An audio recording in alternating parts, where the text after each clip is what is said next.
I recently built a bunch of miniature sets for a commercial that was filming here in town. I built the landscapes here. A couple cool people from Toronto named Carolyn and Cam are the ones who built all the props and the set decoration on top of the scenery that I built. So shout out to them. What I want to talk about in this video is how I did the backdrops. The best way to get some good color on a backdrop is to dye it. And I've only ever tried it in a pot. So this time I thought I would try it by spraying dye onto a drop cloth that I laid down on my lawn. I know that it works best to dye in like boiling water, so I boiled the water first in a kettle before I put it in the sprayer.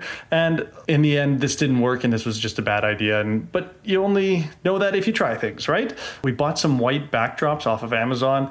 I dyed them in this dye pot here, and I was going to do a gradient of 3 colors, yellow, pink, and purple.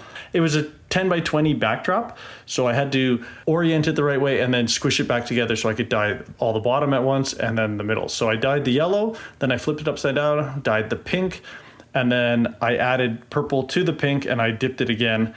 And if I was to do this again, I would have blended the pink and the yellow a little bit better together. I was trying to kind of keep them separate. I'm not sure why I did that. If you're going to do this, I would say definitely blend that yellow and that pink together. Every time I did a color, I would also dye some polyester batting. This is like what's inside of a quilt. And this was going to be the clouds. Did some extra yellow so that I could dip it in the pink, and it made this really cool orange. So then I kind of felt bad because I missed out on getting that orange gradient in the backdrop. But the backdrop ended up being so tall, we didn't need to use the bottom, so we just kind of didn't even show the yellow. So here's a picture of Mitch, my buddy who's a grip, and he was steaming it for us because I was off doing something else. And this was to get the wrinkles out. I didn't think the wrinkles really mattered because we ended up pulling it sideways, and if there's a wrinkle going sideways, that would kind of just add to the sunset-y lookingness of the backdrop. I initially wanted to pin the batting onto the backdrop to be the clouds, but that didn't work, so I ended up spray gluing it.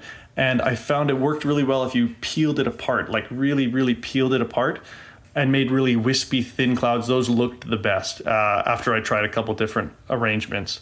And people were skeptical, but I knew it was gonna look so good once they underlit it with some orange light, put a light on the back side of it shining through as the setting sun, and it looked so good. So if you're looking to do any sort of backdrop, this is a kind of a cool, quick way to do it. It only took me a couple hours of dyeing and then the setup. And it's infinitely arrangeable. I wanted to be able to move the clouds around in case the client didn't like it, and we didn't end up having to do that, but the option was there. My name's Pete, and I like making cool things. I make movies, and I make cool things for other people's movies.